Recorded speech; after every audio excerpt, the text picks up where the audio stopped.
Hi, everybody. We just want to welcome you to our program today.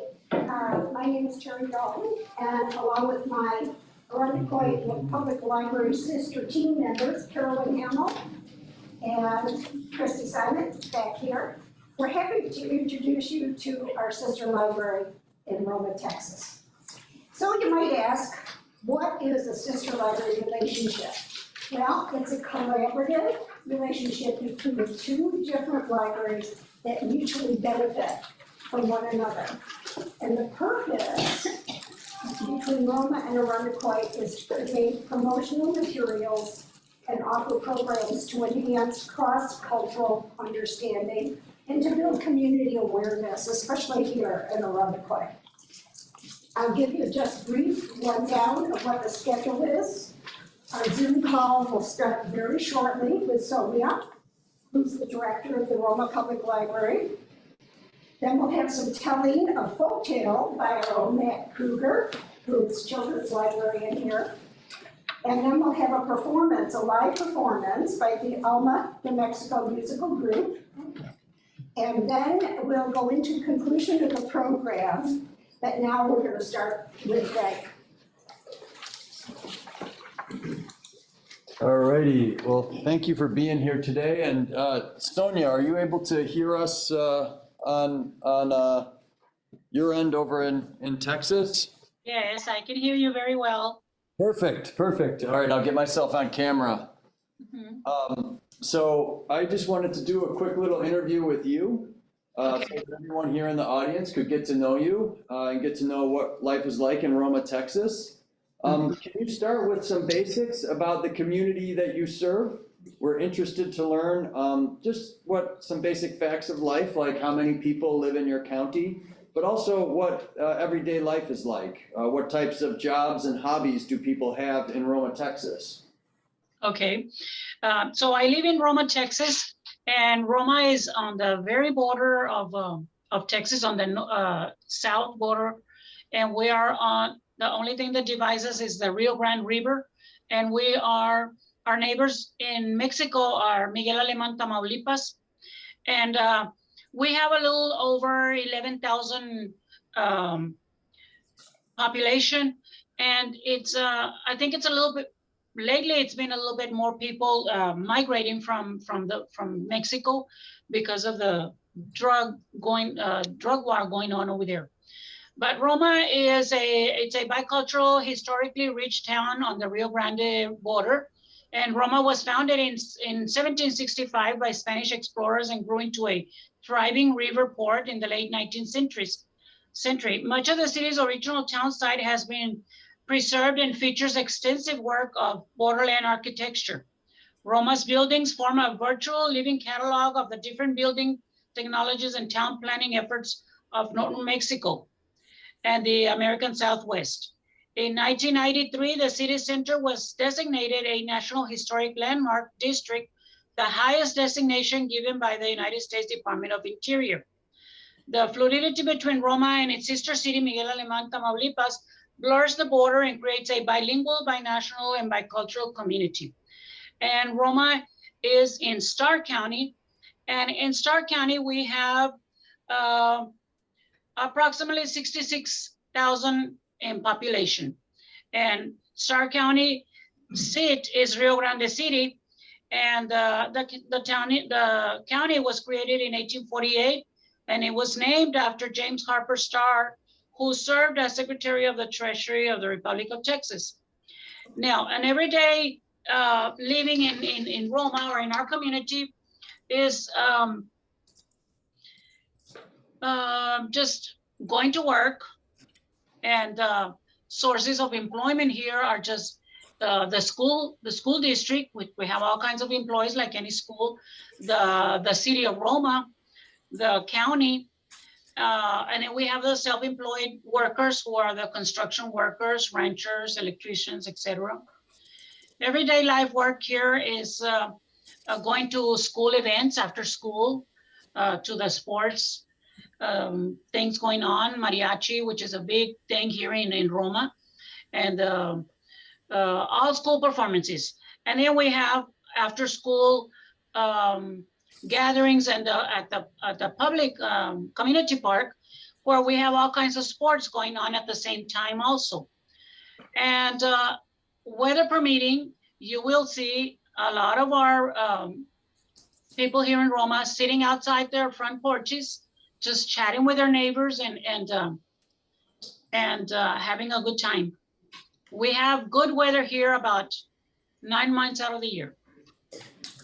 Well, you described a lot of activities that sound similar to what our life is like in Irondequoit, with schools and the different cultural events that spring up around schools. One thing that is different, though, we don't seem to have very many ranchers in Irondequoit. I guess we have to work on that. One of the things that I really liked about this Sister Libraries team and this partnership is getting to learn more about life in Texas, but also getting to know you personally.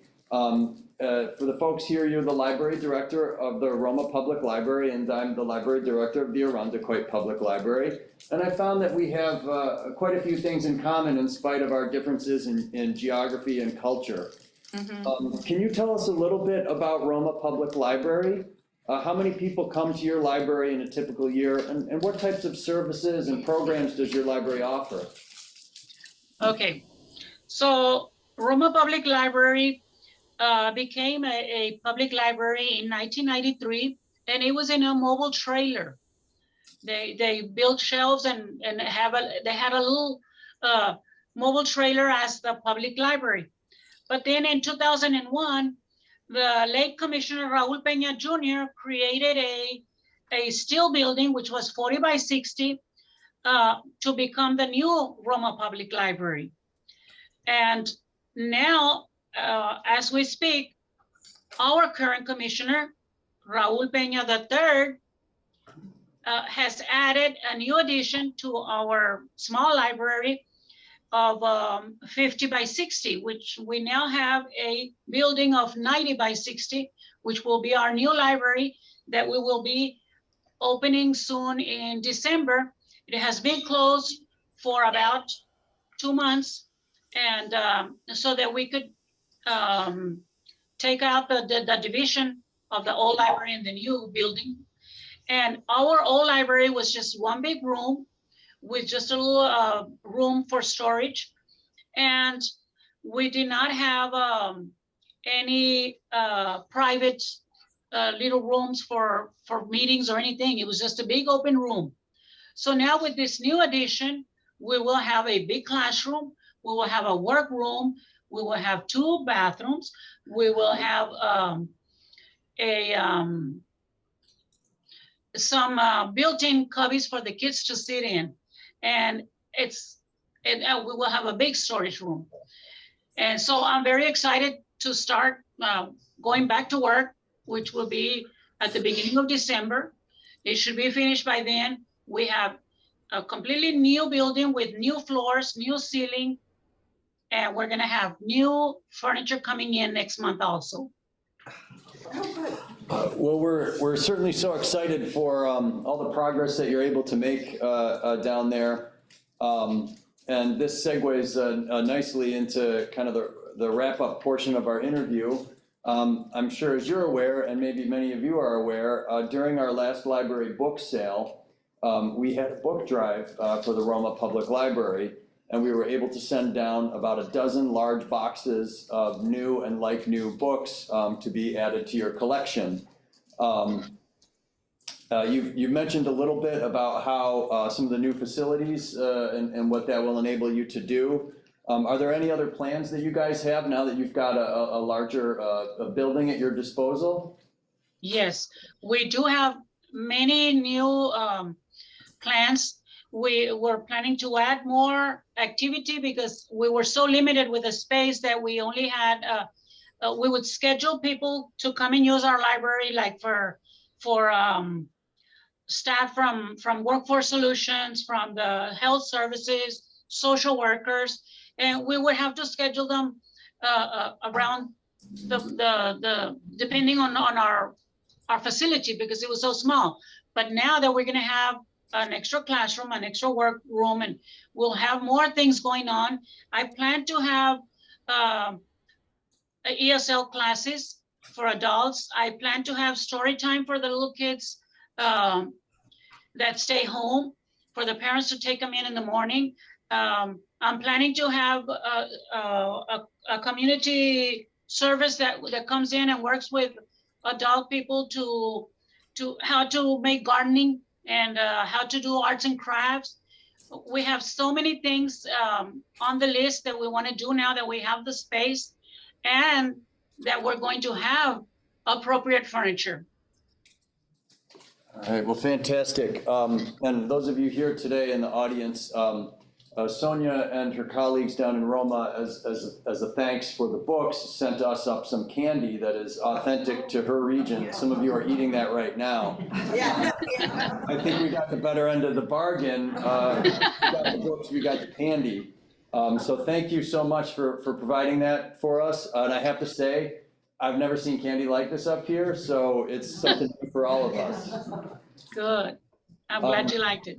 Well, thank you so much for joining us. And I hope that people can kind of see, in spite of the differences in culture, what they're doing down in Roma is very similar to many of the activities that go on here in this very room in Irondequoit. It's been just such a fantastic opportunity just to get to not only celebrate the differences, but relish in the similarities too. So thank you so much for joining us on Zoom today. You're welcome to stay for the duration of the program.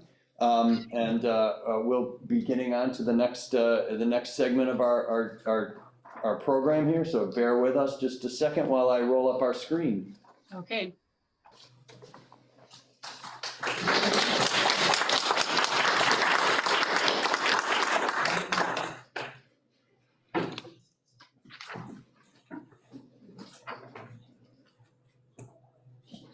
Sonia also is a retired public school librarian, so she has a wealth of knowledge and history of working with children and books.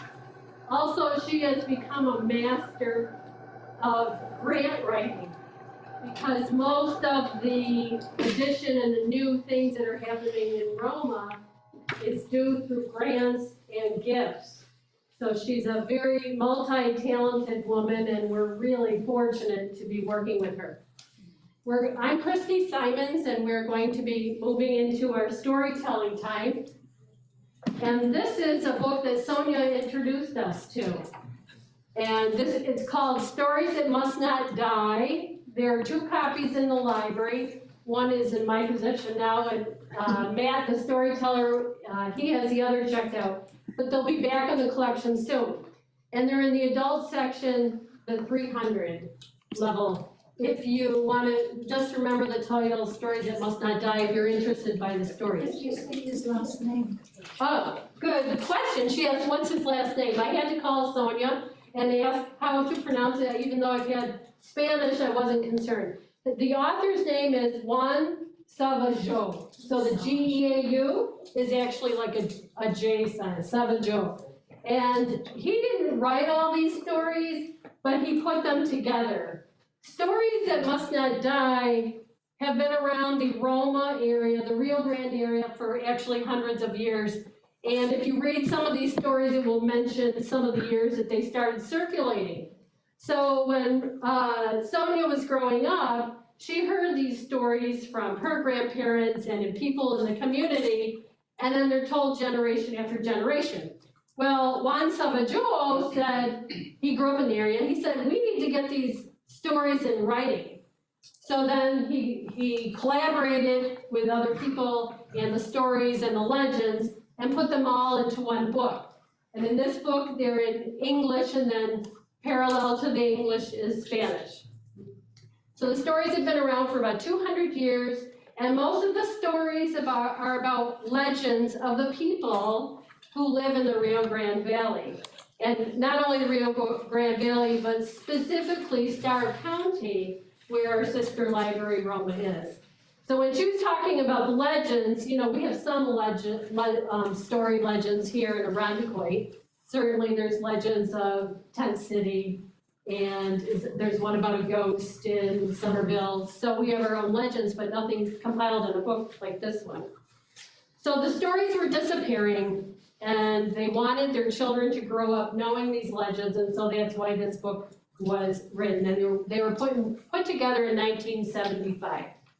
And our children's librarian, Matt Kruger, was kind enough to come up and share his skills with us because he does story times all the time with the children's library. He's been with the Irondequoit Library for almost 9 years. He started off as a teen librarian at the Evans Branch Library. I had his mother in a book discussion group for years.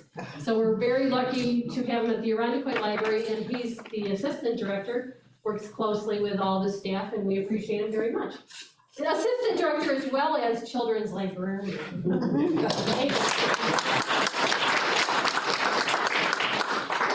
That was a very generous introduction.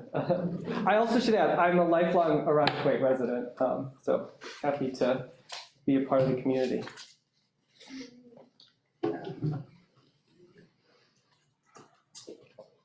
I'm used to a much younger, smaller audience, I should say, shorter audience. So pardon me if I'm a little nervous. The first story I'm going to read is called Dancing with a Ghost. The old folks tell this story as if it were the gospel truth. After so many generations, after so many storytellers, myth and facts become all entangled. One Saturday evening, Manuel left his home to go to a dance. Halfway to Benavides, he spotted a girl standing by the road.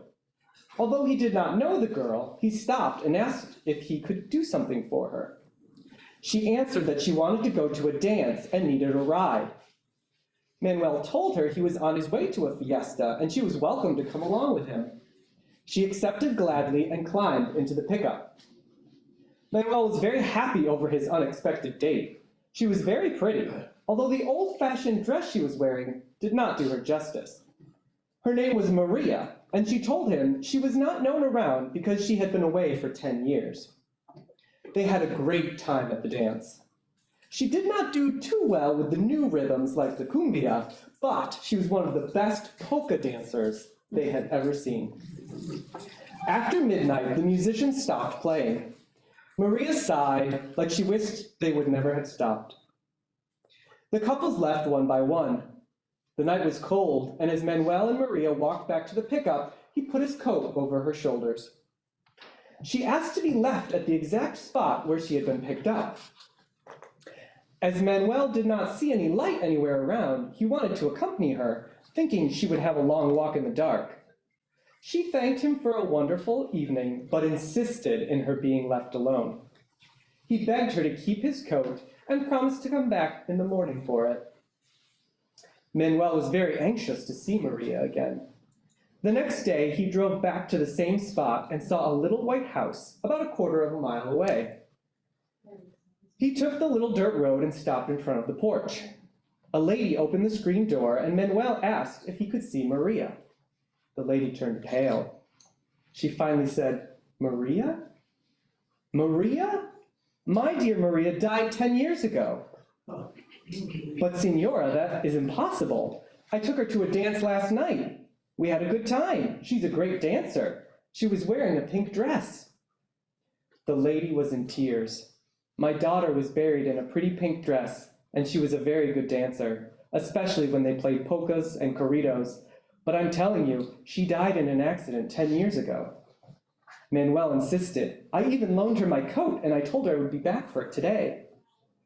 "Come with me, young man," answered the lady. "I know what will convince you.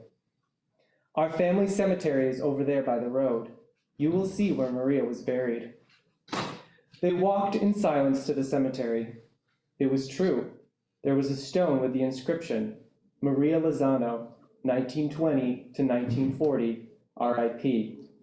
And upon the grave, Manuel's coat.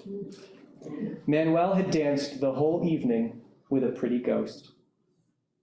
And that's the end.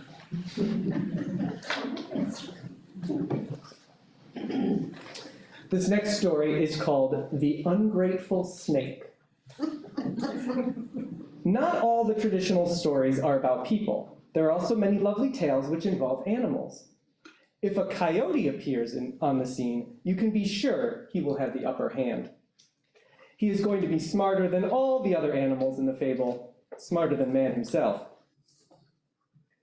Once upon a time, a rattlesnake got caught under a big rock and would have died right there if a ranch hand had not passed by. Old Pancho, who was a very kind man, felt sorry for the snake and lifted the rock. Would you believe that the rattler, not losing a moment, recoiled and was about to strike when Pancho shouted, "What are you doing? I just saved your life, and look at you, trying to strike me." The reptile sneered, saying, "You've got a lot to learn about life yet. Don't you know that everywhere good is always repaid with evil?" "That's a lie," protested Pancho. "I tell you what, I'll make a deal with you. We will ask 3 witnesses how they feel about that, and if all 3 agree with you, I'll let you strike me." "Okay," said the rattler, "you're only delaying the execution." The first animal to pass by was a donkey. He agreed altogether with the snake, complaining that all the rewards he had ever gotten for his dedication had been curses and lashes on the back. Next, a hen came by. She was as pessimistic as the donkey, convinced that the day she stopped laying eggs, she would end up in the pot. Now things were looking really bad for Pancho. One more witness against him, and he was doomed. At that moment, a coyote stuck his head out of the bushes. He was asked to give his opinion. The coyote took his role very seriously. "Well," he said after a few moments of reflection, "I cannot give my opinion until I see the scene exactly the way it was." The snake agreed. He let them roll the same rock over him in the same exact position as before. When the coyote felt sure the snake could not budge from there, he told Pancho with a smile, "Let's go, amigo. Now we don't even need an answer to your question." And that's the end. This next one is called The Royal Beggar. This is one of the few children's stories found in the region. There are relatively few children's tales in the Southwest, which can be considered folkloric. One gets the impression the grandparents preferred to lull the little ones to sleep with ghosts and vampires, instead of enchanted castles, fairies, and sleeping princesses. King Arnold had a beautiful daughter called Grace. On the occasion of her 20th birthday, he invited all the princes from the surrounding areas. He wanted her to choose one of them for her husband. Princess Grace was sweet and quite unspoiled for a person of her rank. She had only one defect. She couldn't make up her mind about anything. There she was, surrounded by 12 eager suitors, and she was losing her mind trying to decide. It's a nice problem to have. The king became so angry over her indecision, he shouted, "I'm tired of your hesitation. I swear by God, I'll give you in marriage to the first man who enters this room." At that exact moment, a tramp who had managed to get by the guards burst into the hall, yelling, "I heard that! You swore by God! The princess is mine!" There was no going back on such a solemn oath. The beggar got himself ready for the ceremony. Everyone was surprised to see how well he looked in his borrowed clothes. After a few days, the new husband told his wife the time had come for them to leave the palace. He wanted above all to return to his poor house and his humble work. After traveling for a long time, they reached a lovely country. One could see everywhere brooks and waterfalls, orchards loaded with fruits, vineyards overflowing with grapes. Every time Grace asked her husband who owned all this, he always answered, "Prince Philip." At last they stopped in front of a little stone house built in the shadow of the castle wall. He told Grace this was their house. He had a job inside the palace, but as the job didn't pay much, he hoped she would help in providing for the household. She could, for instance, bake some bread and sell it in the marketplace.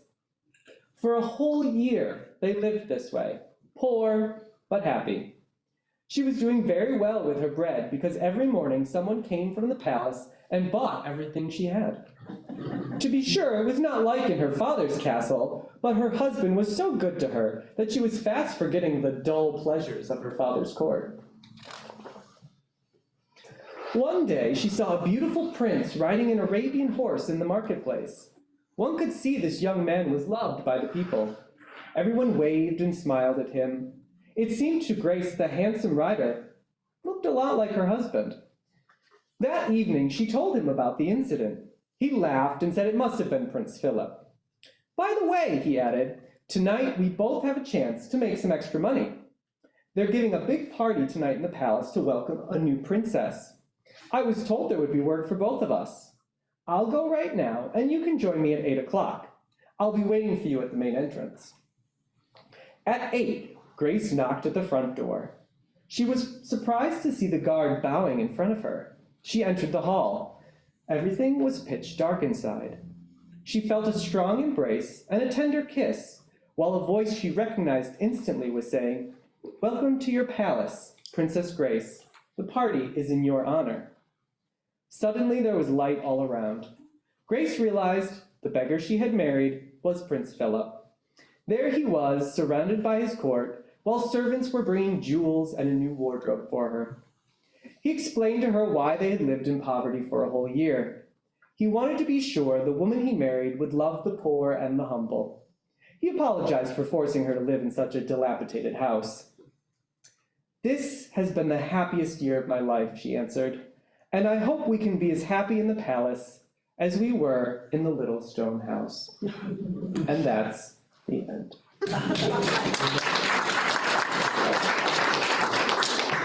Time for one more story. This one's called The Magical Pears. A rich fruit grower used to send a basket of pears to the king every year. As he grew the best pears in the land, the monarch looked forward to the annual gift. It was usually the oldest son who had the honor of delivering the fruits to the royal palace. One day, as the young man was walking toward the castle carrying a basket of juicy pears, he was stopped by an old lady. Without further introduction, she asked him where he was going and what he was carrying. He was annoyed by the woman's blunt questions and told her he was taking a basket of dried-up grass to the king's stables. As he left laughing, she warned him he would be punished for being so disrespectful to his elders. When he arrived at the king's court and took the cover off the basket, he realized that indeed he had brought dried-up grass and nothing else. Not a sign of the beautiful pears he had started with. The sovereign was so angry, he had the young man thrown into the dungeon. As his first son had not returned after a week, the father decided to send his second son with a new load of pears. He told him to deliver the pears and, at the same time, to be sure to inquire as to the whereabouts of his brother. The second one met the same old lady on the road. She also asked him what his destination was and what he was carrying. He was even more blunt than his brother. He told her in no uncertain terms she should mind her own business instead of bothering passers-by. "I'll tell you what I've got, old witch," he said ironically. "It's a basket full of garbage for the king's swine." The old lady answered, "You will regret your insults, and soon." When he finally reached the palace, the king warned him, "You'd better not come up with a trick like your brother, or you'll die with him in the dungeon." The young man was very confident. He took off the cover, and the stench of swine slop filled the room. He ended up in the depths of the dark dungeon. By this time, the father of the boys was very perplexed and worried. 2 of his sons had gone to the castle without returning. He sent his youngest boy to deliver a 3rd basket of fruits and also to try and find his brothers. Just before he arrived at his destination, he met the old lady. Again, she asked the same questions. The young boy answered very politely, "I'm going to the king's palace, ma'am. My father grows the best pears in the land, and he gives some to his majesty every year. By the way," he continued, "you look hungrier than the king. Would you like to have a pear?" The old lady, very pleased, took one of the pears and then touched all of the pears in the basket with a stick she was carrying. "You are very well mannered, my son," she said with a smile. "Go on your way, little one, and you will be rewarded for your courtesy." When he was brought to the court, he found a king in a very bad humor. He admonished him, 2 of your brothers have been here before you. They are now in the dungeon because they tried to make fun of me. If you don't have in that basket of yours the most beautiful pears in my kingdom, I'll have you all hanged before sundown. Trembling with fear, the little boy uncovered the basket. He couldn't believe his eyes. It was full of pears made of the purest gold. The king was so happy, he released the 2 prisoners and showered all 3 boys with many gifts. And that's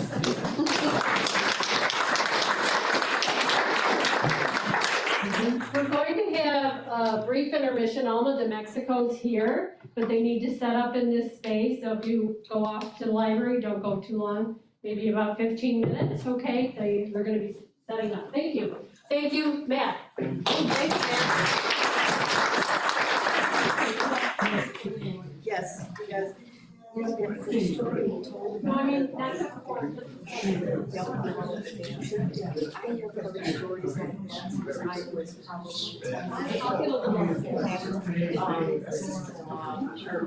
restrooms are in the hallway, if you need a restroom in the back. Telling me a story about that, and she had said it happened to her. It did, that she had met someone and picked him up, and the girl left with love in her car, and the girl turned out to be so that kind of story is going on.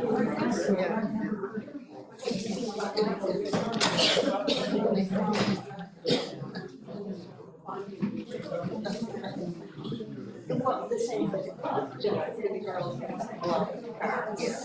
Remember that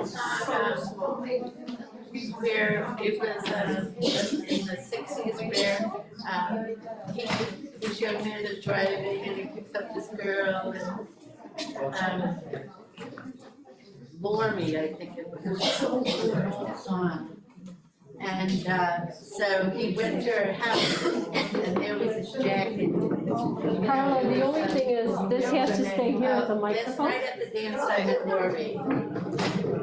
That was the beginning of the song. No, it was like, see, the guy who sang was Martin Diddy, and it was like 1960.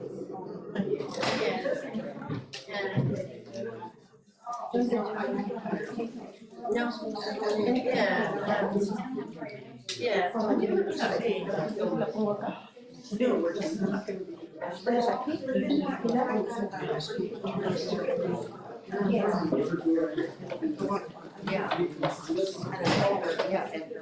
yeah.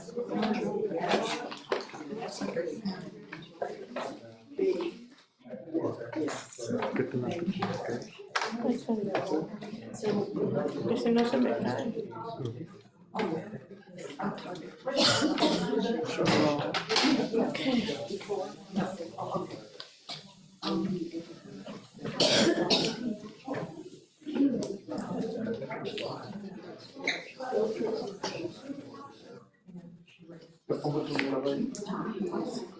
Sí,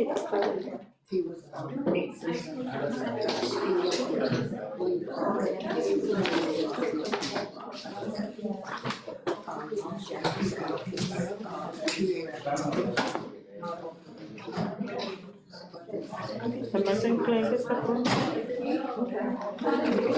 Está más enclenque.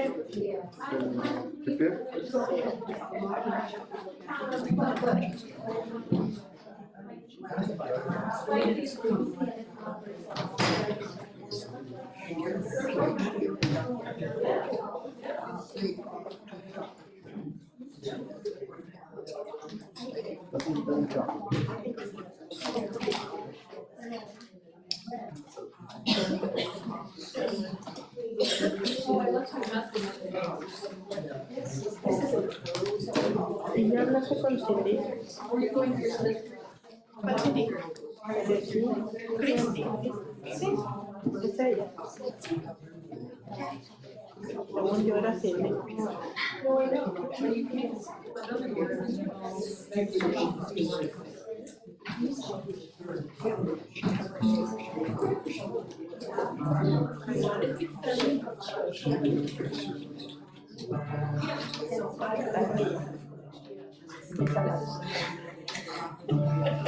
Bien mexicanos. Se hace lo que se hace. Que estoy viendo aquí que agregué, porque me voy a cambiar para el entonces,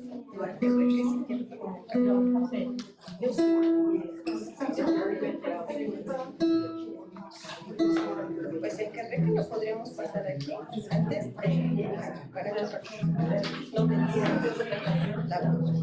Teníamos que sí. Aquí después de eso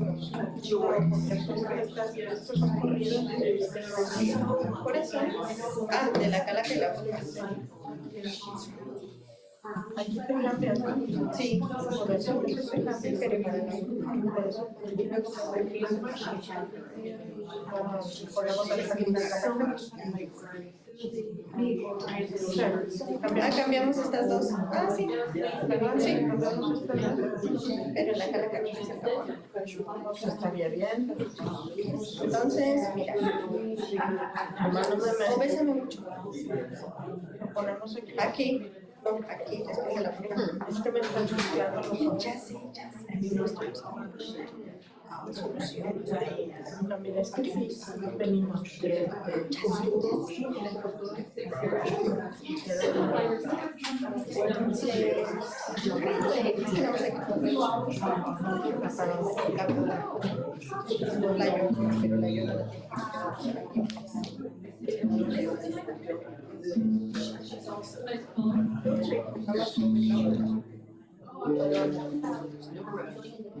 después de la rosita.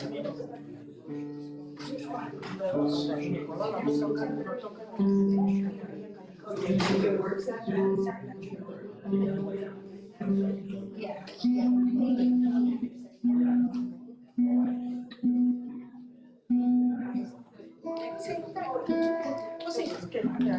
No, nada, así. Y de la bruja luego me salgo y me cambio. O sea, esta es la bruja, la voy a poner primero la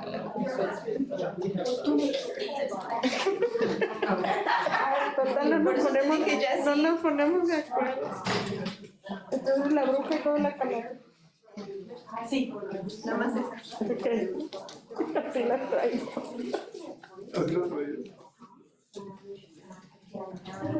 Son consistentes. Cada vez que platican acaban de convivir.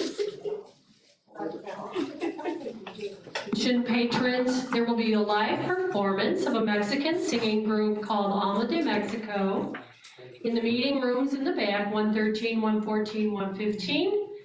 In a few moments, you're welcome to attend. They'll be performing in about 15 minutes if you'd like to come down and join us. Room 113, 114, 115, Alma de Mexico.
Mucho gusto.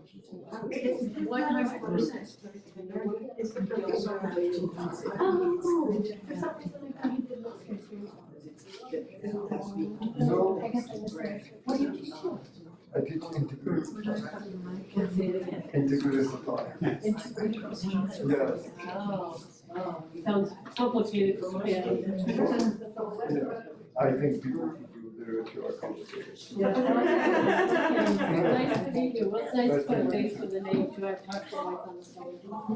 Yeah, and I thought maybe I misunderstood. Maybe Mona had said something. But maybe she was referring to someone else. Probably. I thought it was your husband. No, probably she was referring to someone else. But we do have a project which is a storytelling in Spanish. Maybe I was talking to you about our project. Oh, maybe, who knows, I don't know. Our project to storytelling in Spanish. And then we will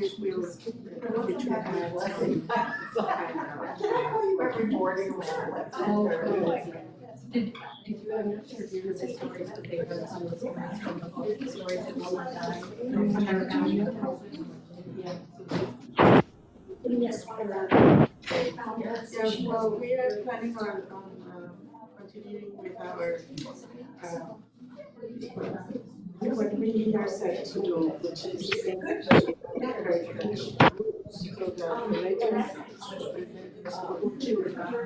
from way back. Of course, we have to do our that's what we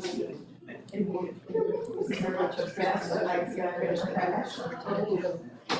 They are great, not all of them, because some of them are in Spain. Yeah, so that would probably be our next one. Have you seen that? Yeah, I think somebody said, or else they don't saw it online. We went to right now we have 17. Not always, but most times. So you just everything from all Latin America. This is only many. So this is just for me, and they are rivers.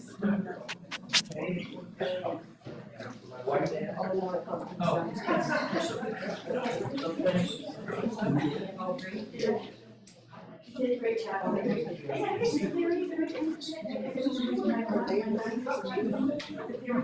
Relatively, they're sculptures.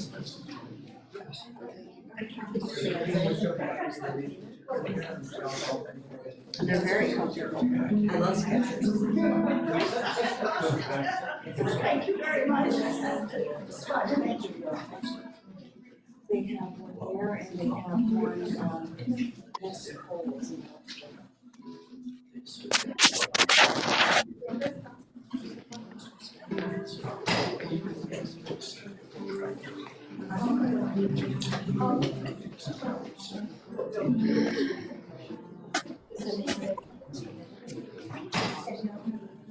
Would someone like to check this out today? May I kindly return this library book? Did anybody want to take note when they're checking it out with your library card? Okay. Yeah. You can read them tomorrow. Okay. Bedtime stories.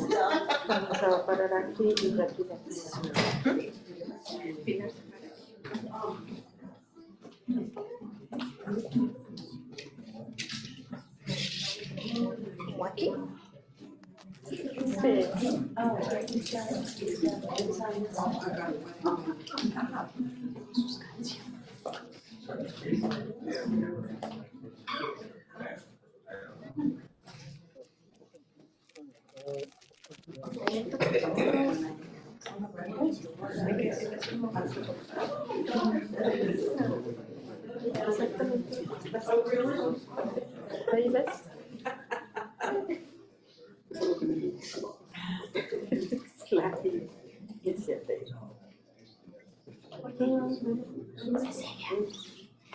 ¿Dónde quieres que toque?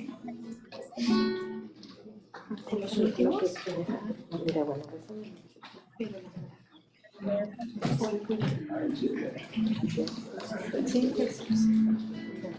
I'll be sitting in the back, so when you're ready, just Sure, it's just one person.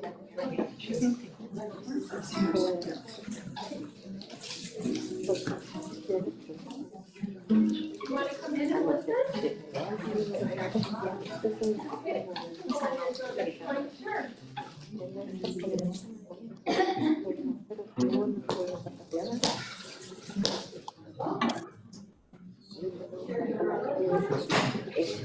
Voy a platicar ahorita.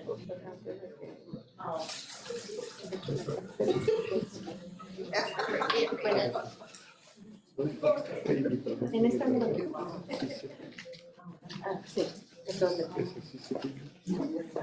¿Va? Dice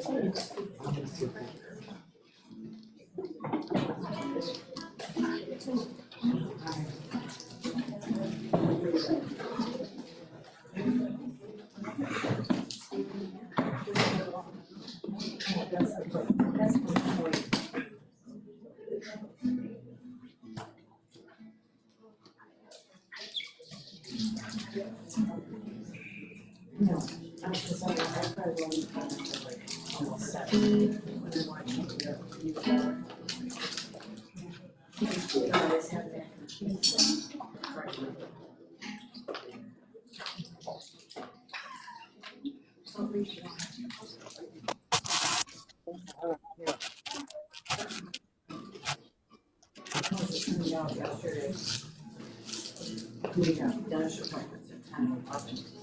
And then I said to Robert, I'd like to go to Penny's. So he let me go to Penny's. And I said, okay. But you would have been enough to sit there and wait for me while I came back and said, I thought you left.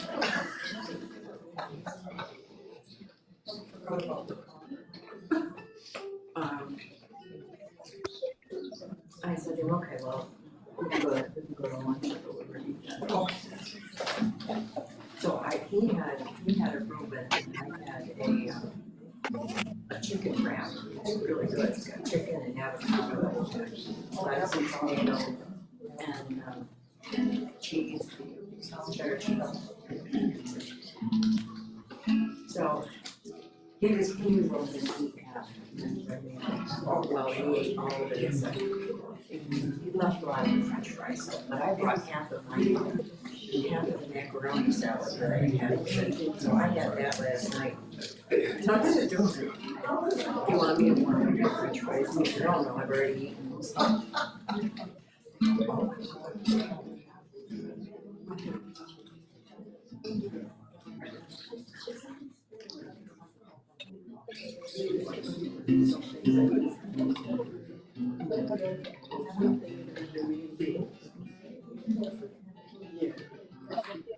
Oh, okay.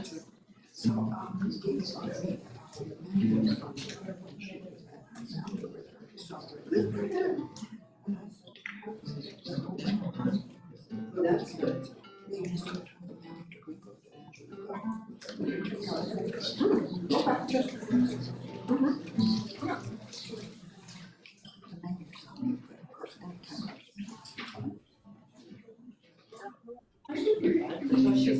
Yeah, I think it's cooked. we're just waiting on one person. Yeah. Not crunchy coconut, but the flavor is good.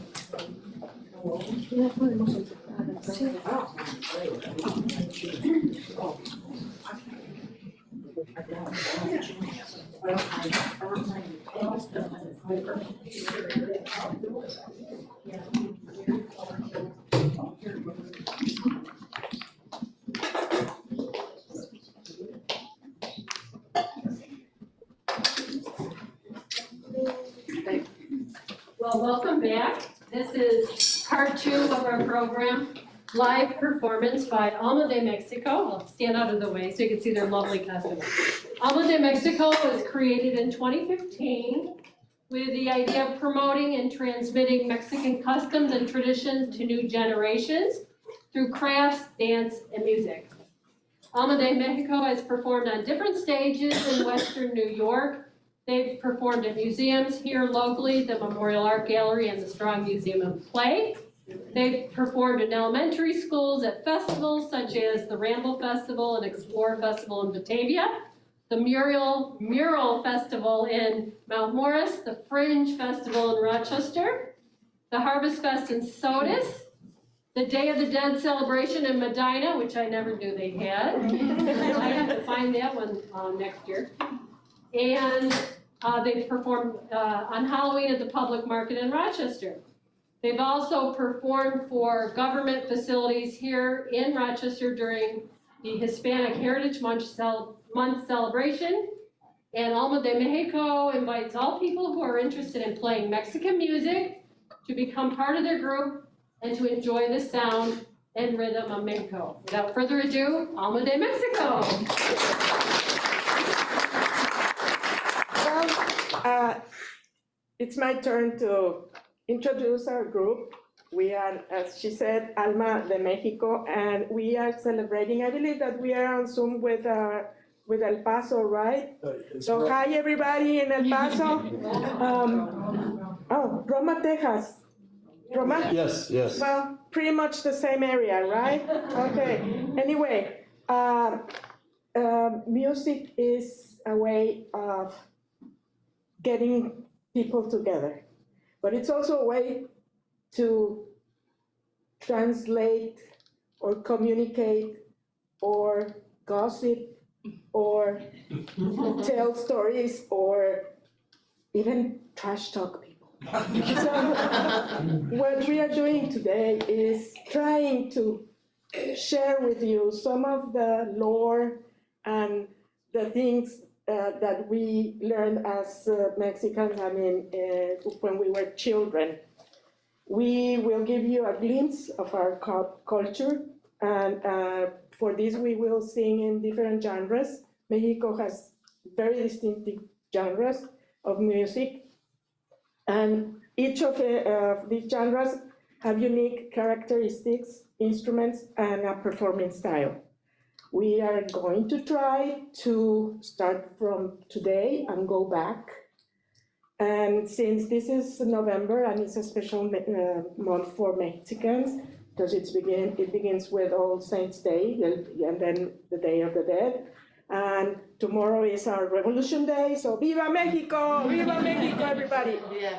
So we are going to travel in time backwards using these genres. So we are going to start with Latin pop. And for this, I know that the people in Roma will understand about this, because Latin pop is a narrative set to music with emotion in it, and it often deals with romantic and intimate relationships, and also it's a fusion of upbeat Latin music with American pop music. The most known author of this this genre is Juan Gabriel, and we are going to perform a couple of songs for you from him to begin with our presentation. We hope that you enjoy it and that you join us if you can. Repeat the stanzas or the verses, or if you would like to dance, or if you would like to clap, or just join us and let's celebrate our friendship. Ready? Ready?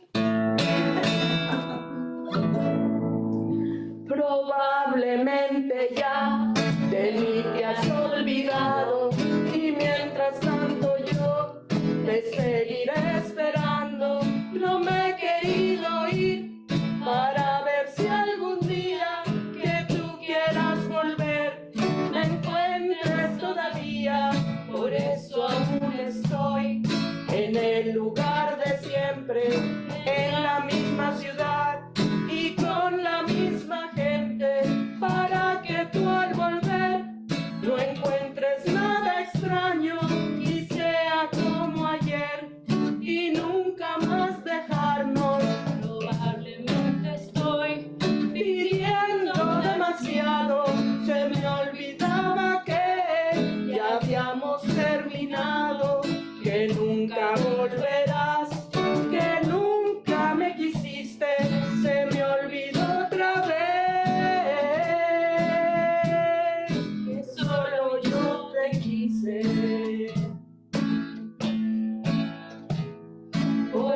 eso aún estoy en el lugar de siempre, en la misma ciudad y con la misma gente, para que tú al volver no encuentres nada extraño y sea como ayer y nunca más dejarnos. Probablemente estoy pidiendo demasiado, se me olvidaba que ya habíamos terminado, que nunca volverás, que nunca me quisiste, se me olvidó otra vez,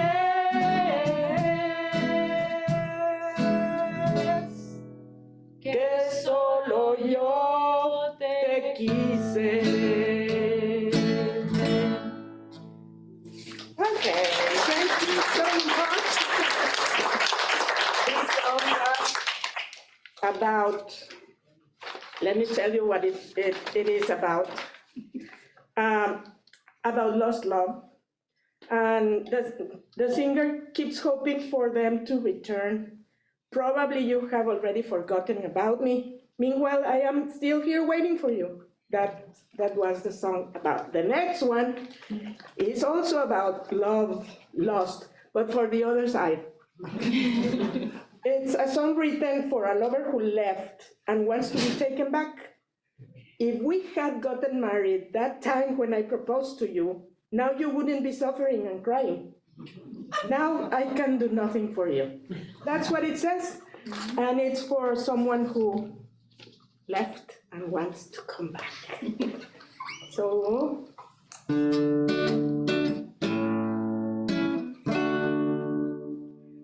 Si nosotros nos hubiéramos casado hace tiempo, cuando yo te lo propuse, no estarías hoy sufriendo ni llorando por aquel humilde amor que yo te tuve, cara, y cuando te tuve, cara, y cuando te tuve.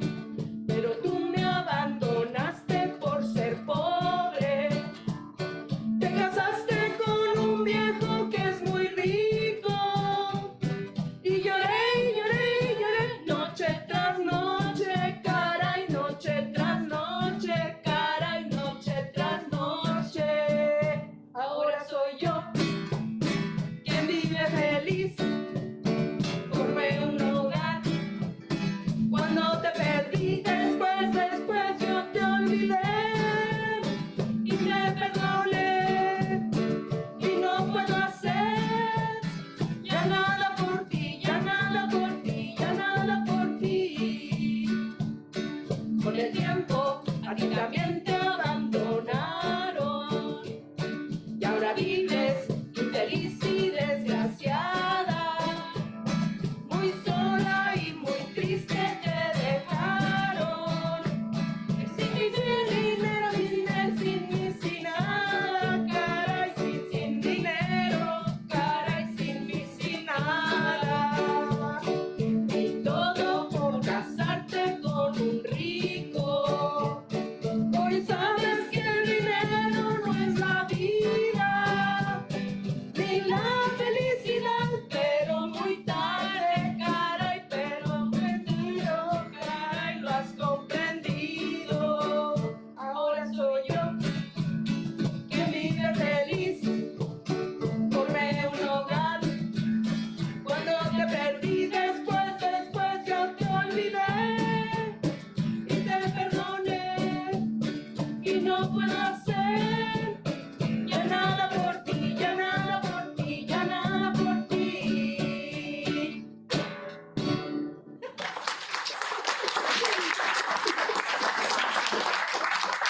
Thank you so much.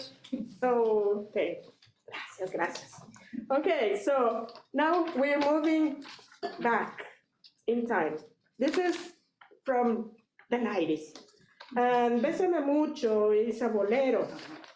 Now, boleros are characterized by sophisticated lyrics dealing with love. Again, gossip. Once more, it is a story set to music. But let me tell you something about this special Bésame Mucho. Have you heard about the author at all? Well, she wrote it in 1940.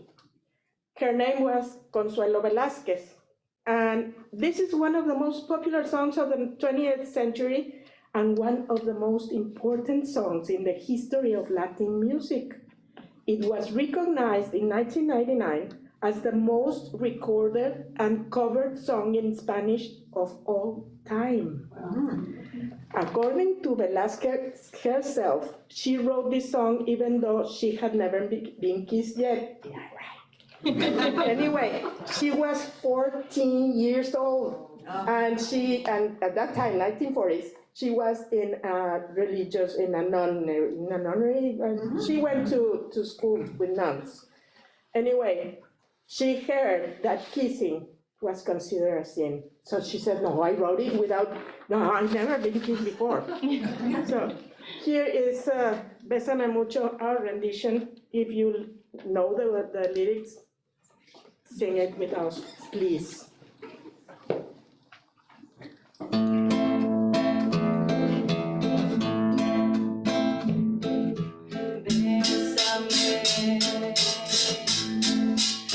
Bésame mucho,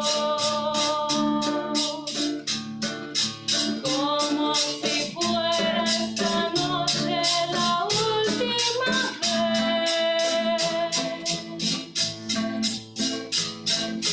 Bésame, bésame mucho, que tengo miedo a perderte después. Bésame, bésame mucho, como si fuera esta noche la última vez.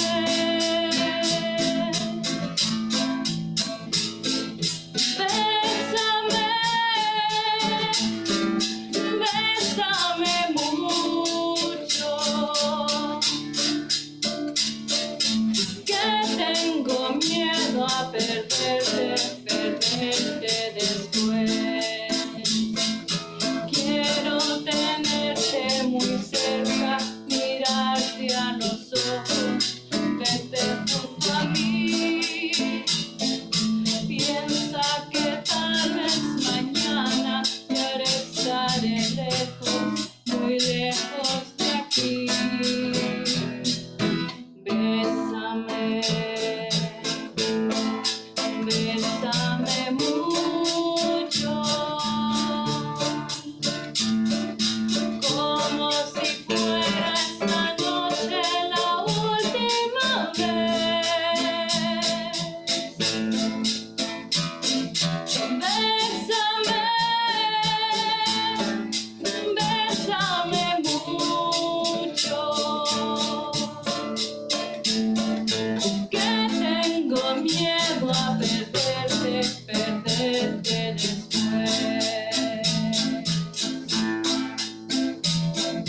Que tengo miedo a perderte después.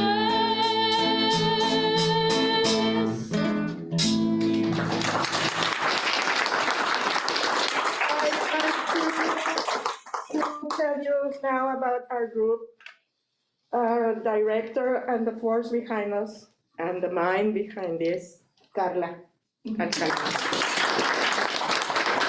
Without her, we wouldn't be here. Pilar, the best voice in our group.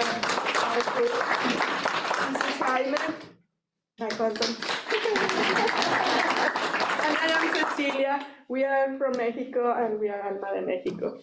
So, okay, now let's go back in time to what we celebrate tomorrow, which is the revolution. In this time, most of the people didn't know how to read So the news went by in songs. And even the people who made the songs didn't know how to read, so they would have to memorize and they would add their gossip, just like news today. They were like the reporters. And the genre that they usually used was el corrido, which is a type of storytelling put to music. And it consists always, or pretty much every time, of a prologue to the story, then the story itself, then a moral, and then a farewell.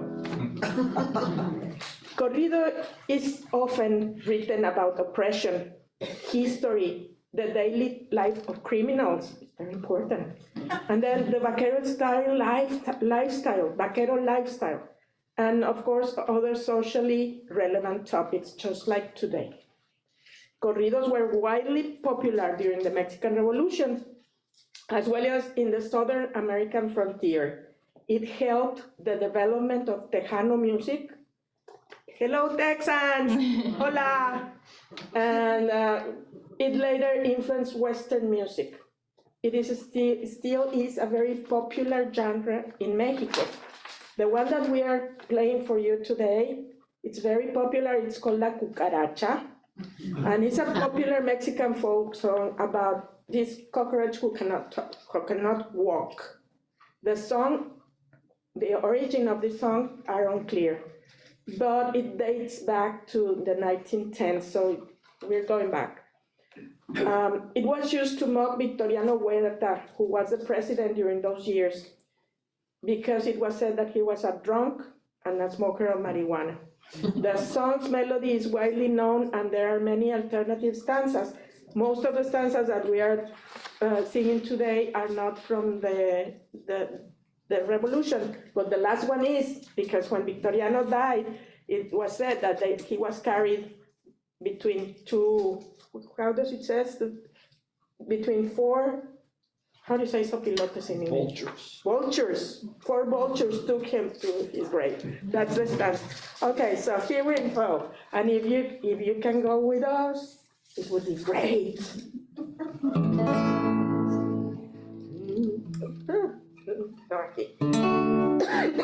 Excuse me.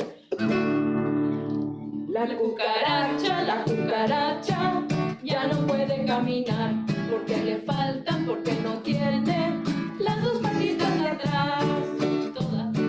Todas las muchachas tienen en los ojos 2 estrellas, pero las mexicanitas de seguro son más bellas. La cucaracha, ya no puede caminar, porque le falta, porque no tiene dinero para gastar. Para zarapes, Saltillo, Chihuahua para soldados, para mujeres Jalisco, para amar toditos lados. La cucaracha, ya no puede caminar, porque le falta, porque no tiene un cigarro para fumar. Qué bonita cucaracha, para echarme una bailada, empezando por la noche y terminar de madrugada. La cucaracha, ya no puede caminar, porque le falta, porque no tiene una pata para andar. Ya murió la cucaracha, ya la llevan a enterrar, entre 4 sopilotes y un ratón de sacristán. La cucaracha, ya no puede caminar, porque le falta, porque no tiene marihuana para fumar.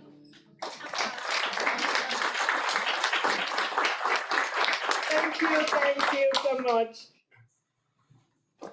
Another corrido that we Mexicans love very much, especially women, is La Adelita. Adelita, you may be familiar with the famous Adelitas in Mexico.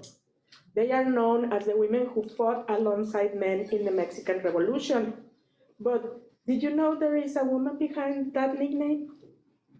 Her name was Adela Velarde Perez. She was said to be friendly, bold, brave, and smart.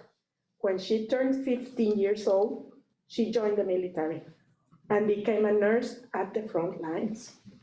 There, alongside other women, Her responsibility was to care for those wounded in action and to engage in combat when the men needed help. These women were known as soldaderas. As her story came to light, the women previously referred to as soldaderas would also go to be nicknamed Adelitas. Now, the story of Adelita is that she fell in love with a sergeant, and the sergeant fell in love with her.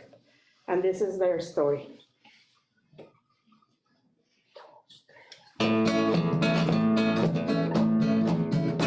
En lo alto de una bruta serranía, acampados se encontraba un regimiento de una joven que valiente lo seguía, locamente enamorada del sargento.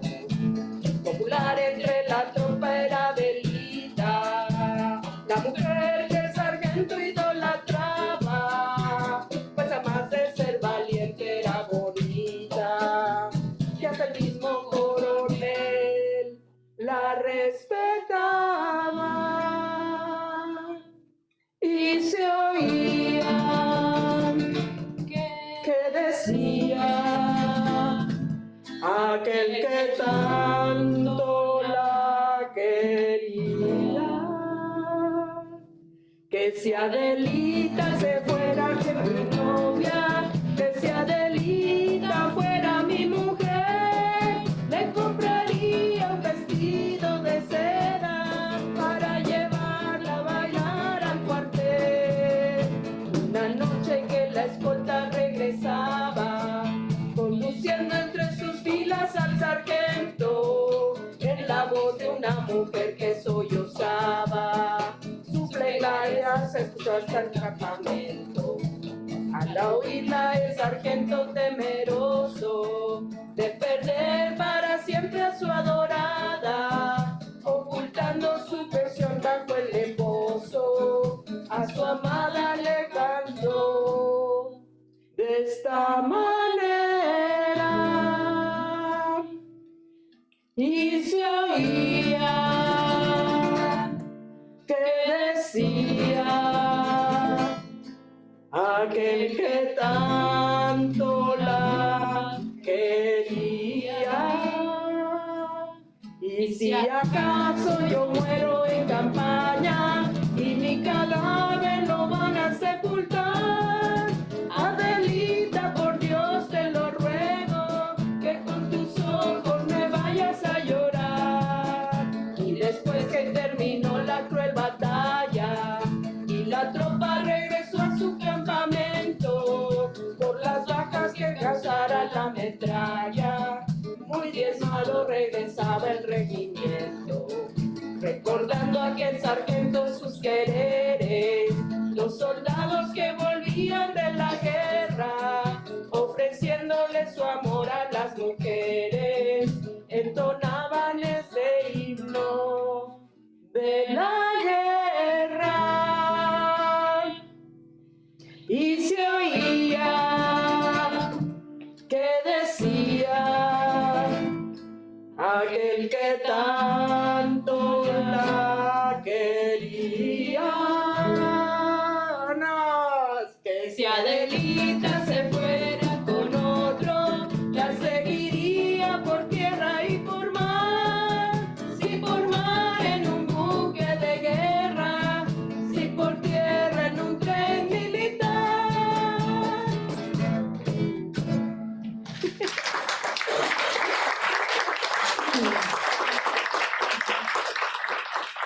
And then, after all of this, well, we, especially Mexican women, we love to have fun. And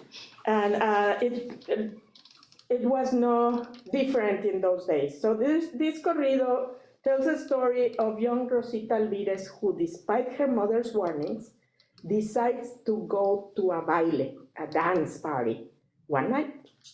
She gets there, and a man named Hipólito asks her to dance. She declines, and Hipólito, humiliated, shoots her 3 times. In the end, Rosita is in el cielo, heaven. and Hipólito is in la cárcel, jail. The most well-known verse of the corrido has a touch of humor. It says, el día que la mataron, Rosita estaba de suerte. De 3 tiros que le dieron, nomás uno era de muerte. Which translates to, the day that she was killed, Rosita was in luck. Of the 3 shots she received, only 1 was deadly. So that's deadly. So only 1 killed her of the 3. That's the song about Rosita Alvarez, and it's pretty much very close to Roma, Texas, because this happened in Saltillo, a city that is not far from the border. So here we go.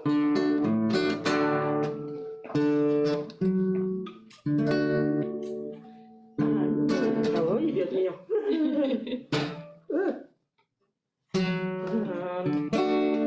Año 1900 muy presente tengo yo. En un barrio de Saltillo, Rosita Alvarez murió. Rosita Alvarez murió. Su mamá se lo decía, Rosa, esta noche no sales.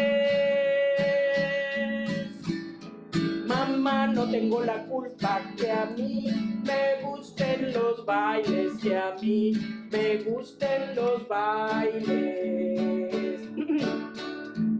Hipólito llegó al baile y a Rosa se dirigió. Como era la más bonita, Rosita lo desairó. Rosita lo desairó. Rosita, no me desaires, la gente lo va a notar. Pues que digan lo que quieran, contigo no he de bailar, contigo no he de bailar. Echó mano a la cintura y una pistola sacó. Y a la pobre de Rosita no más 3 tiros le dio, no más 3 tiros le dio. El día que la mataron, Rosita estaba de suerte.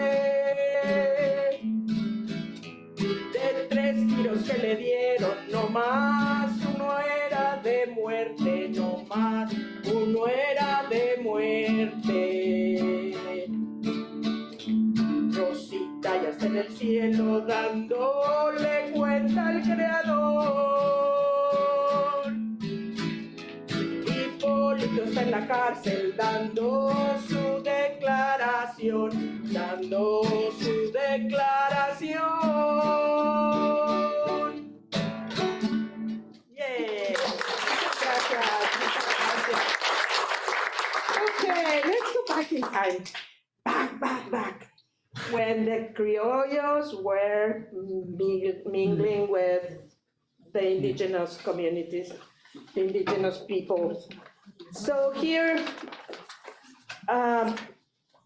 another genre was born. It is el son huasteco o el huapango, which is a style that originated in an area of Mexico that we call la Huasteca.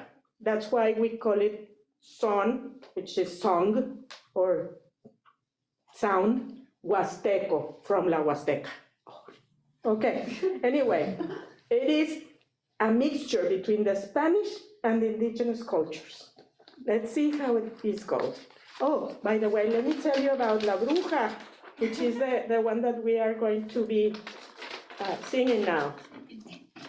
La Bruja is a subgenre of the song Huasteco, and it's called jarocho because it's from a city in Mexico that we call Veracruz. I don't know why, but everybody from Veracruz is called jarocho. So everything from Veracruz is called jarocho. Don't ask me why, because I don't know. But there must be a reason. Anyway, La Bruja is in that style, and it is one of the most popular tunes for a traditional dance in that area, and Carla is going to perform a little to show you how this is done. And it is a type of witch. La bruja means the witch. It is a type of witch that sucks blood like a vampire. So this song is the story of an old maid who wants to catch a man, at least one. Oh, interesting. As if you didn't know it. El sencillo. Así.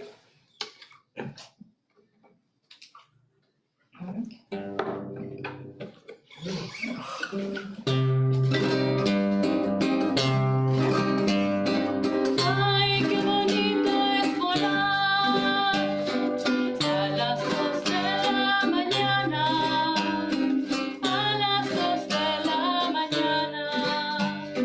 Ay, qué bonito es volar, ay mamá, subir y dejarse caer en los brazos de una dama, en los brazos de una dama. Ay, qué bonito es volar, ay mamá, me agarra la bruja y me lleva a su casa, me vuelve maceta y una calabaza. Me agarra la bruja y me lleva al cerrito, me vuelve maceta y un calabacito. Ay, dígame, cuénteme usted, ¿cuántas criaturitas se ha chupado usted? Ninguna, ninguna, ninguna, no sé, ando en pretensiones de chuparme usted.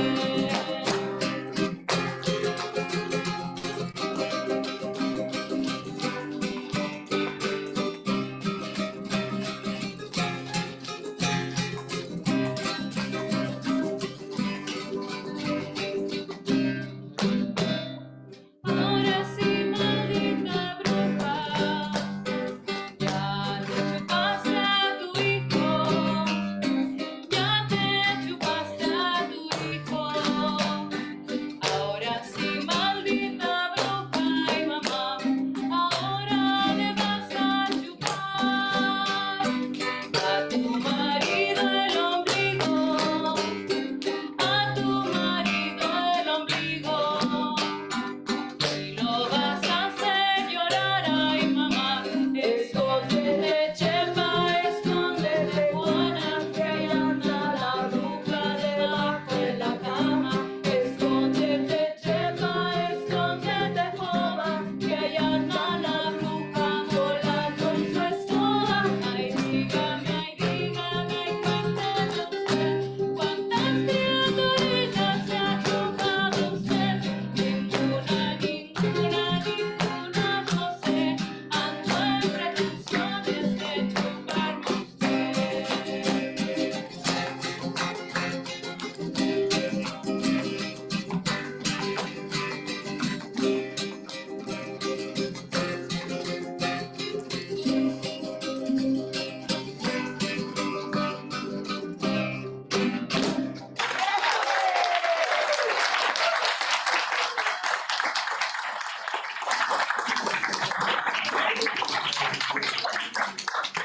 Okay, next one is a song for the Day of the Dead.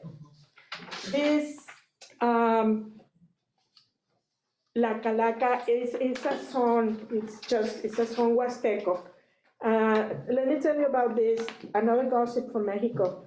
One of the many nicknames for a skeleton in Mexico is Calaca. We call her Baldy, we call her Stiffy, we call her a lot of things. Calaca means skeleton. So La Calaca is the name of the song. And it is often used to represent death itself. In Mexico, we make fun of death by writing calaveras literarias, or literary skulls, which are Mexican traditional compositions in verse written for the Day of the Dead. They are irreverent verses written as epitaphs for portraying people as if they were already dead. They are used to channel feelings that in another context would be difficult to express, and they are usually written as political satires. La Calaca is a calavera literaria set to music. And okay, it tells about politics. Let me see where I have it. Okay, it tells about politics that get drunk with aguardiente, which is a homemade brew, and also about grocery shoppers who sell things very expensive, and they should be dead, taken by the devil, and about working people working too much and not earning enough. And it's a fun song to sing also, because you will be singing it the whole week. You will remember me.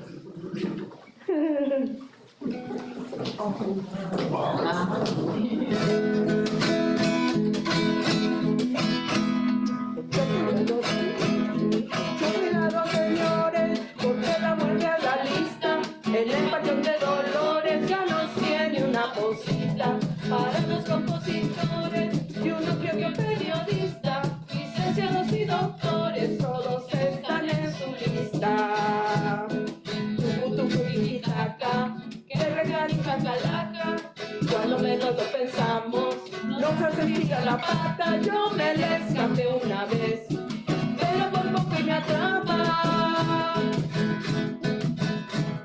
La muerte no enseña el cobre, tampoco hace distinciones. Lo mismo se lleva el pobre que el rico con sus millones. Uno es un estuche de oro y el otro en puros calzones, pero pasadito el tiempo que eran igual de pelones. Tucutucutiquitaca, que recanija calaca, débiles y poderosos, de maquinaria se escapa, llevamos el mismo fin.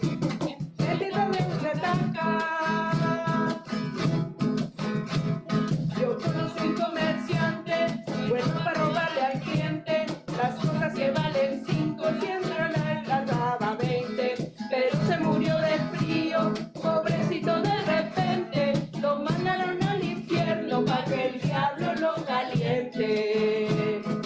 Tucutucuquitaca, que recanita calaca, a todos esos careros, de morir nadie se escapa, indeseables usureros, chupan como garrapata. El obrero gana el pan con el sudor de su frente, para que sus hijos coman aunque no lo suficiente, mientras otros abusivos viven violando las leyes, ganando lo que ellos quieren por andar haciéndose güeyes.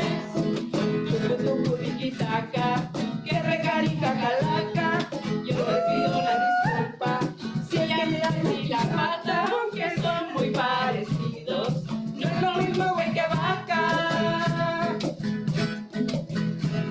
La balanza de la vida está muy desnivelada, hay pocos que ganan mucho y muchos no ganan nada.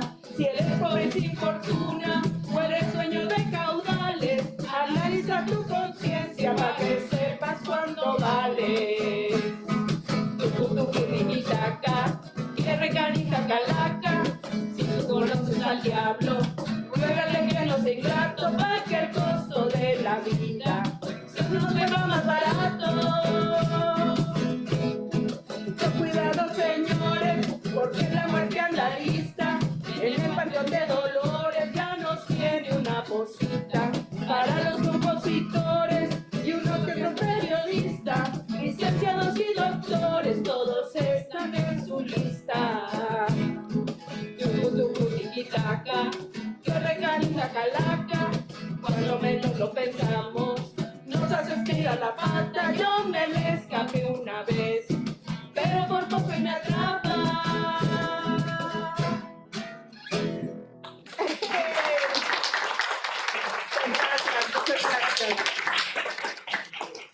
Okay, let's continue with this gossip. This gossip. And here I'm going to ask for your patience because we need your help. Okay, so next song is called Querreque. It's a woodpecker, just like Woody Woodpecker, the one with the red head. People say it's a tattletale or a person who reveals secrets or informs on others, sounds just like this bird. Therefore, those who like to gossip are called querreques too. If you like to gossip, you're in the querreque batch. There are as many verses to this song as people can imagine. You can make your own too. The ones we sing tell about politicians getting drunk with aguardiente. Oh, this is the one. Getting drunk with aguardiente, a high-proof alcohol, often homemade. The pronunciation of the word querreque. Now, think about K-E-H, K, like Kent, kelp. What else? Can you say K? K. Okay, that's the first syllable. The second syllable is re. Now think about R-E-H, re, like rent, rest, re. Can you say re? Re. And then K again. So K, re, K. Say it. K, re, K. Okay. At the end of every verse, we will sing.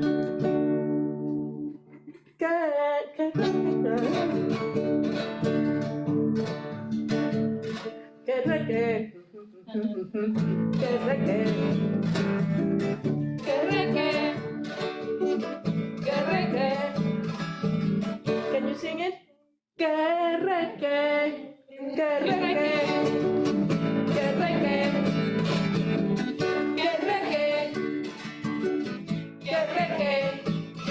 Okay, here we go. Suena la cervecita, para que está desvelado, para que está desvelado. Es buena la cervecita, es buena la cervecita, para el que está desvelado, para el que está desvelado. Es buena la cervecita, y que no tequilita, que es lo mejor para lo hinchado, que es lo mejor para lo hinchado.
Wonderful job.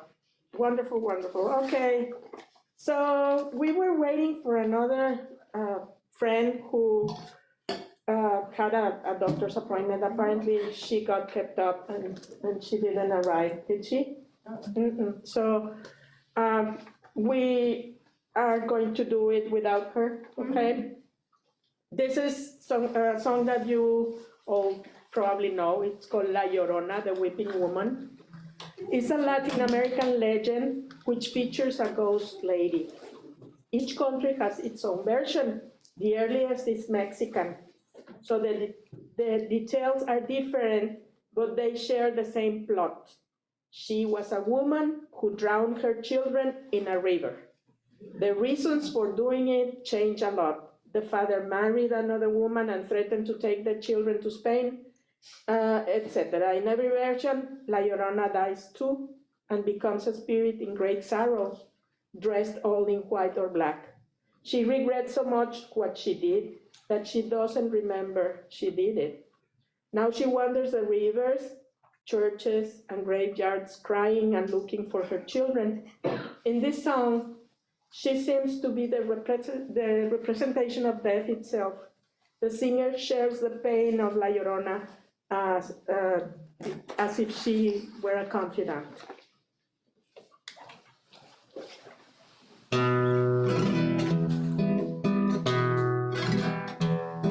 Salías de un templo un día, llorona, cuando al pasar yo te vi. Salías de un templo un día, llorona, cuando al pasar yo te vi.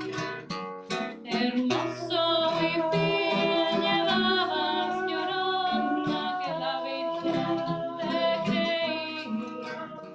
Hermoso huipil llevabas, llorona, que la Virgen te creí. Ay de mí, llorona, llorona, llorona, de un campo lirio. Ay de mí, llorona, llorona, llorona, de un campo lirio. El que no sabe el amor es llorona, no sabe lo que es martirio. El que no sabe el amor es llorona, no sabe lo que es martirio. No sé qué tienen Dale, las Carla. flores, llorona, las flores de un campo santo.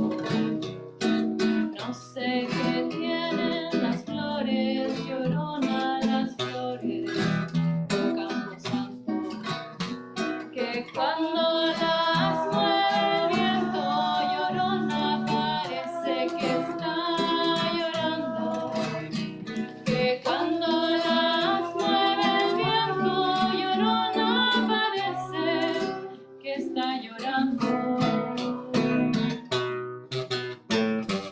Ay de mí, llorona, llorona, llorona, llévame al río.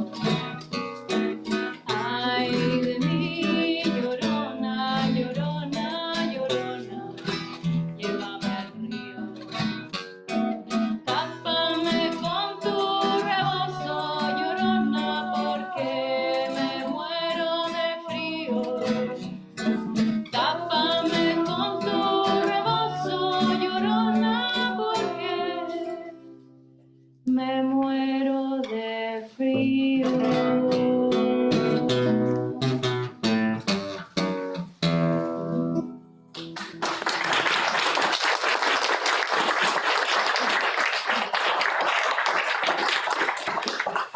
And we've reached the end, so we should come back to this date and age.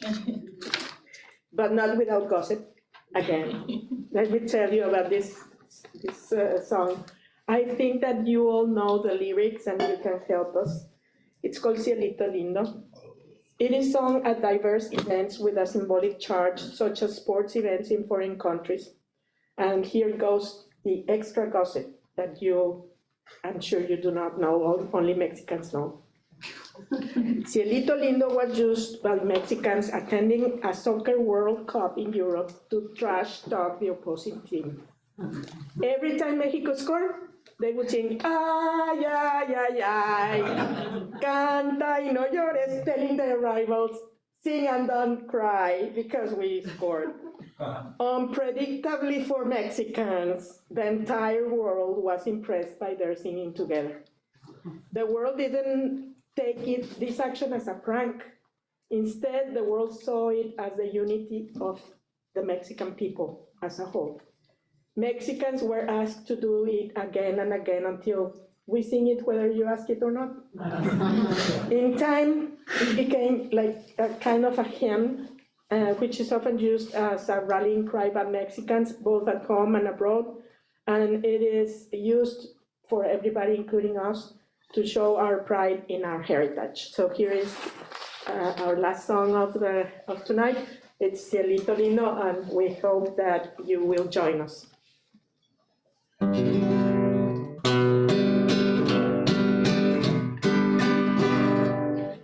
la Sierra Morena, cielito lindo, vienen bajando un par de ojitos negros, cielito lindo, de contrabando. Ese lunar que tienes, cielito lindo, junto a la boca, no se lo des a nadie, cielito lindo, que a mí me toca. Ay, ay, ay, ay, canta y no llores, porque cantando se alegran, cielito lindo, los corazones. Pájaro que abandona, cielito lindo, su primer nido. Si lo encuentra ocupado, cielito lindo, bien merecido. Ay, ay, ay, ay, canta y no llores, porque cantando se alegran, cielito lindo, los corazones. Siempre que te enamores, cielito lindo, mira primero dónde pones los ojos, cielito lindo, no llores luego. Ay, ay, ay, ay, canta y no llores, porque cantando se alegran, cielito lindo, los corazones. De tu cama a la mía, cielito lindo, no hay más que un paso. Ahora que estamos solos, cielito lindo, dame un abrazo. Todos. Ay, ay, ay, ay, canta y no llores, porque cantando se alegran, cielito lindo, los One more time. corazones. Ay, ay, ay, ay, canta y no llores, porque cantando se alegran, cielito lindo, los corazones.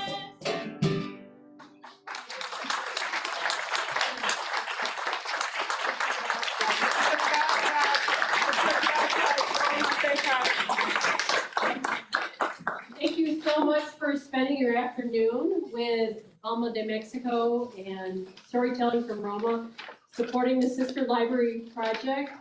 And before you leave today, in the back is some information about the Sister Library Project. If you're interested in helping us in the future, we have a sign up.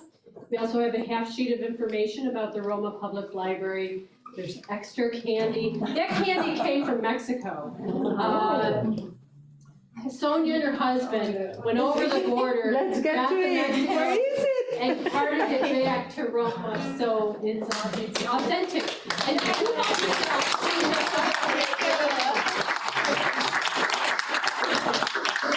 there's other members of the team. How many total do you have in your group? Here. Yeah, so you have a total of how many people in your It group? varies. All depends because we have different projects. We have kids, we have adults, and also we have the music. So every time you see them, it might be a little bit different. Yeah. Dancers, children, older people. So thank you so much for spending the day with us.